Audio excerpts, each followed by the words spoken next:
cerita gue pernah kena tipu sama all shop. Jadi kejadian waktu 2020, gue baru inget banget. Gue pikir gue kena tipu itu di 2019 atau 2018, ternyata 2020 yang dimana gue udah kelas 12 SMA. Kayak gue mikir bodoh banget gue bisa kena tipu. Dan di bulan Juli pas banget gue selesai ultah. Jadi ceritanya mau reward buat diri sendiri karena habis ultah gitu. Itu kan dimana masa-masa covid ya kan. Jadi kan kita main sosmed terus. Nah terus pas lagi scroll sosmed, gue nemu ada salah satu just tip gitu untuk beli-beli di Bershka, H&M, Zara gitu-gitu.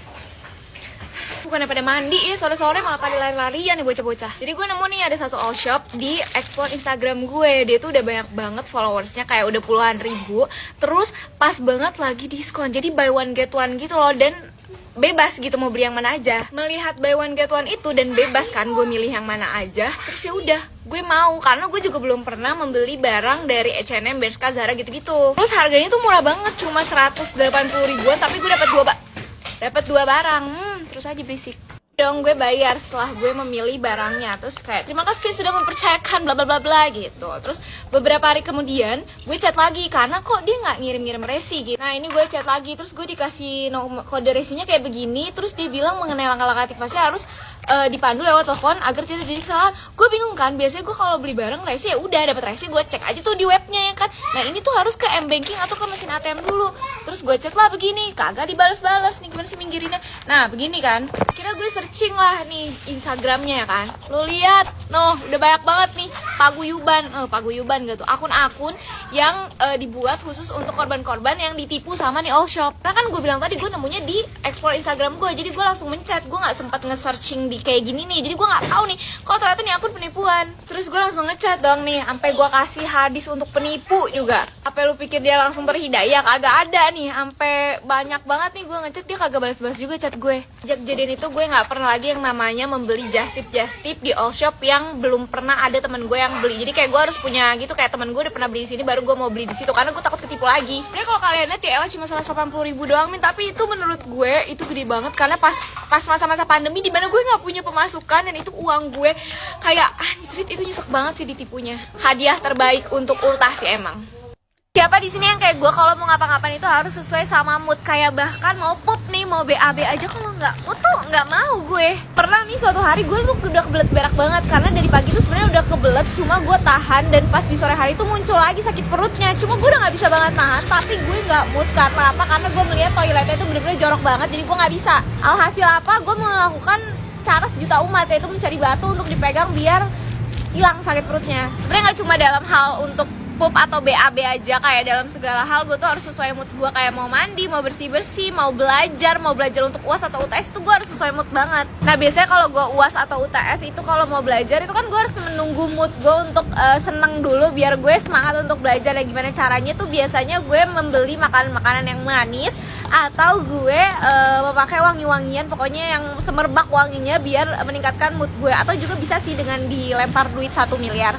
Udah 5:30 sore, gue setelah mengumpulkan niat dari jam 3, kayak aku mau bikin video, hari ini mau rapi-rapi, selesainya rapi-rapi jam 5:30 sore. Berhubung gue udah lama gak cerita ya kan, enggak sih, kayak baru kemarin deh gue ceritanya lebay banget. Walaupun gak ada yang nanyain kayak, Min kok hari ini gak cerita, gak apa-apa, gue anaknya mandiri jadi mending kita cerita aja. Tadi gue baru menyadari bahwa followers gue itu rata-rata anak SD, SMP, SMA. Kayak gue bahkan kaget mengetahui bahwa followers gue tuh ada yang SD, karena kayak waktu gue SD gue belum megang HP, kok anak SD sekarang udah pada jago main HP sama main TikTok ya. Pressure nih gue karena followers gue anak SD semua, gue takut dicontoh perilaku buruk gue. Jadi kalau misalnya ada orang yang tahu gue dan dia tuh seumuran sama gue atau bahkan lebih tua, gue tuh seneng banget jujur. Ternyata bukan hanya bocil-bocil yang suka sama gue, tapi kayak orang dewasa juga gitu. Kayak suatu kebanggaan aja buat gue. Suatu hari gue mau ke kampus nih kan, pesen nih, gue kelas pagi itu udah telat, gue buru-buru akhirnya dapet nih. Dan selalu biasanya tuh bapak-bapak, tapi kali ini boti, bukan ibu-ibu. Pertama kali itu gue dapet driver ibu-ibu. Nah udah tuh, terus naik. Di situ posisinya gue belum pakai masker karena gue lagi minum susu. Jalan tiba-tiba ibu-ibunya nanya ke gue, ini kakaknya yang suka ada di TikTok nggak sih?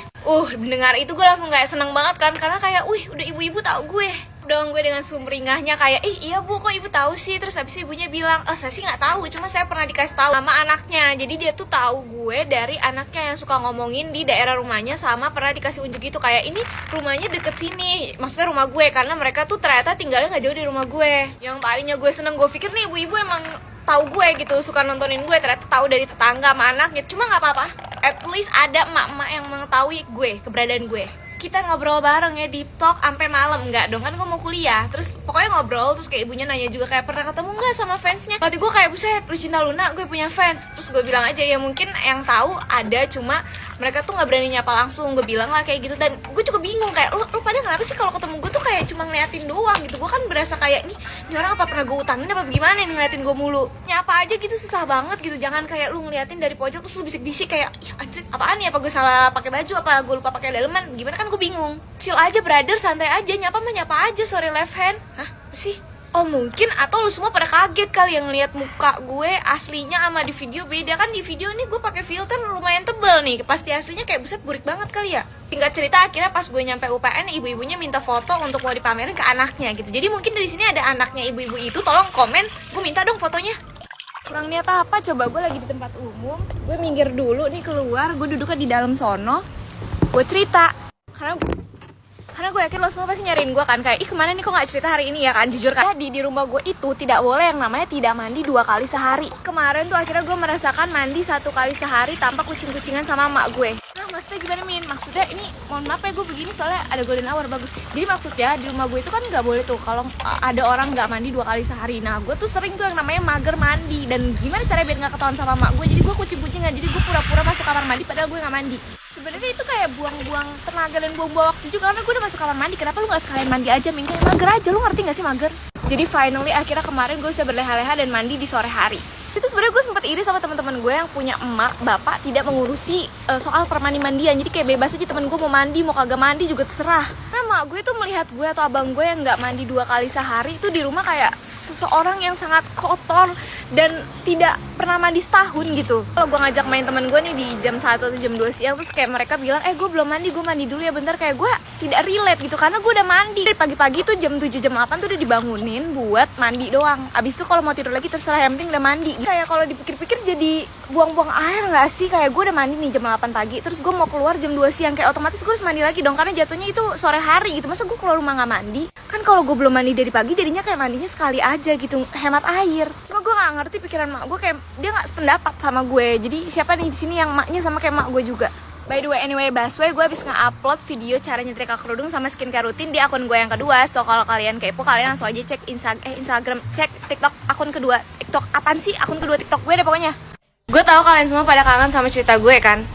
Please bilang iya aja, walaupun kalian sebenarnya nggak kangen juga, kayak bahkan kalian nggak nyadar kalau gue udah seminggu lebih nggak upload cerita. Iya udah nggak apa-apa, pokoknya iya aja ya. Baik, mari kita bercerita lagi sesuai dengan request kalian. Ada yang request gak sih? Ya pokoknya anggap aja ada yang request ya. Gue mau cerita waktu masa-masa SD yang sangat-sangat tolol ini. Jadi enggak, gue liatnya emang gue kayak masa SD agak rada-rada ya, karena kebanyakan cerita-cerita aneh dan gak jelas itu di masa-masa SD. Waktu SD gue tuh kalau ke sekolah selalu jalan kaki ya, karena rumah gue ke SD gue tuh gak terlalu jauh. Kalau jalan kaki tuh kayak 5 menitan. Kalau lo nanya kalau ngerayap gimana Min? Kalau ngerayap kayaknya 10 menit, karena gue pernah nyoba sih. Sementara teman-teman gue ini rata-rata diantar sama emak bapaknya. Gue kan bapak gue kerja ya, emak gue gak bisa naik motor. Jadi kayak mau nganterinnya gimana, sama-sama jalan kaki ya ngapain gitu. Mending gue sendiri. Jadi gue tuh selalu gak punya teman barengan buat jalan kaki. Kalau lo pada nanya lah, Farhan gimana Min? Kan lo satu SD kan? Iya gue satu SD sama dia, tapi seperti yang kalian tahu gue sama dia tidak akur gitu. Jadi kalau barengan gue gak mau barengan sama dia. Jadi gue tuh selalu jalan duluan, karena gue kayak jijik, nggak dong, nggak gitu. Maksudnya kayak ya nggak mau aja barengan gitu. Even gue sama dia keluar barengan dari pagar pun kayak kita bakal bisa nih menjauh gitu. Jadi kita dari dulu emang udah ada prokes gitu. Kita social distancingnya parah gitu. Suatu hari gue lagi pakai sepatu nih, mau siap-siap berangkat sekolah, lagi di teras. Nah, karena pagar rumah gue ini jaring-jaring gitu, jadi kelihatan di depan jalanan yang lagi lewat tuh siapa.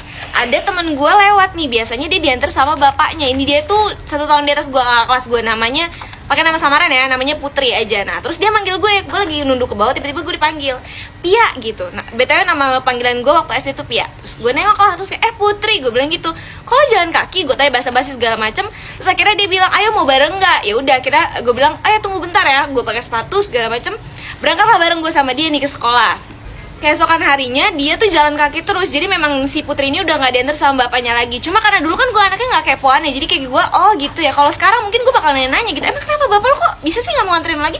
Oh, kan lo anaknya, gimana sih kalau gitu. Kalau dulu kan gue gak kepoan, jadi gue kayak oh ya udah kita seterusnya berangkat bareng aja. Nah terus besokannya tuh selalu berangkat bareng. By the way, si Putri ini tuh maksud bapak yang tadi gue bilang itu ada bapak tirinya. Jadi dia tuh anak yatim ya kalau bapak yang iya yatim. Dan itu berlangsung ada kali 1 mingguan full. Setiap hari si Putri ini selalu nyamper gue setiap mau berangkat sekolah. Awalnya gue seneng karena gue punya teman barengan, tapi lama-lama gue sifat dakjal gue muncul nih, jangan ditiru ya. Jadi emak gue kan tahu nih kalau si Putri ini anak yatim. Jadi setiap Putri nyamper gue pasti selalu dikasih uang saku sama emak gue, dan itu tiap hari, dan jumlahnya menurut gue gede waktu gue dulu SD. Dan muncullah gitu rasa iri, dengki.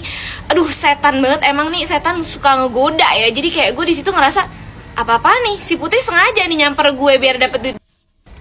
Ya udah di situ pokoknya gue berpikir si Putri ini pasti sengaja tiap hari nyamper gue buat dapet duit dari mak gue. BTW yang nanya emang dikasih berapa, dia tuh dikasih kadang 15.000, kadang 20.000. Yang posisinya di situ ya kan, gue kelas 3 SD, dia kelas 4 SD, itu tuh banyak karena duit jajan gue aja kagak nyampe goceng deh, seinget gue cuma 4.000 3.000. Jadi kayak anjir, tiap hari 20.000, nih kaya banget si Putri. Gue berpikir seperti itu. Yang padahal kalau diinget-inget, gue yang nyuruh dia buat bareng gue aja kalau dia nggak dianterin sama bapaknya gitu. Emang tolol. Mungkin si Putri ini orangnya nggak peka ya. Sebenarnya gue tuh udah nunjukin secara terang-terangan bahwa gue nggak suka lo nyamper gue lagi gitu. Pernah waktu itu pas dia nyamper gue ini kan duduk di teras kan, gue lagi pakai sepatu ya. Terus setelah pakai sepatu biasanya gue kayak ayo Put jalan gitu. Gue nggak, gue langsung pergi aja ninggalin dia dengan muka yang kayak gitu. Kayak tapi si Putri tuh merasa tidak ada apa-apa gitu. Yang padahal kayak emak gue melihat tingkah gue itu udah kelihatan jelas, baliknya tuh gue diomelin sama emak gue.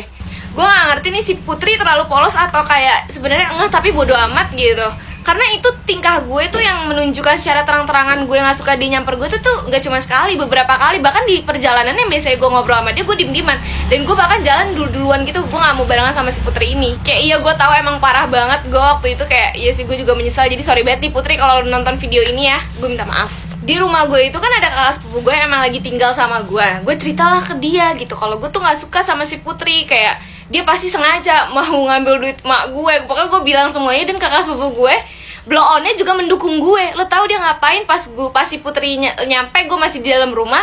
Kakak sepupu gue ini ngomong ke si Putri kayak, Putri kamu besok-besok gak usah nyamper Pia lagi ya, dia mau jalan sendiri aja gitu. Jadi pokoknya kakak sepupu gue bilang biar si Putri gak usah nyamper gue lagi. Besokannya setelah kakak sepupu gue ngomong kayak gitu, si Putri gak pernah nyamper lagi. Di situ awalnya gue seneng kayak, bagus deh dia gak nyamper, gak dikasih duit lagi sama mak gue. Tapi lama-kelamaan gue ngerasa kasihan karena mak gue juga nyadar kan kalau tingkah gue begitu ke si Putri. Kayak gue sempat dinasehatin juga. Terus dari situ gue yang kayak merasa bersalah anjir. Terus untuk menghapus rasa bersalah gue ya, tiap gue ketemu Putri di sekolah, gue selalu nyapa dia dan basa-basi bilang kayak, Putri besok lu kalau nggak diantar sama bapak lu bareng gue aja lagi gitu. Kemarin kakak sepupu gue bercanda doang, gue bilang gitu anjir. Walaupun setelah itu si Putri nggak pernah nyamper gue lagi ya, mungkin dia akhirnya ngeh gitu kalau sebenarnya gue tidak suka sama dia. Kayak ya Allah maaf ya Put,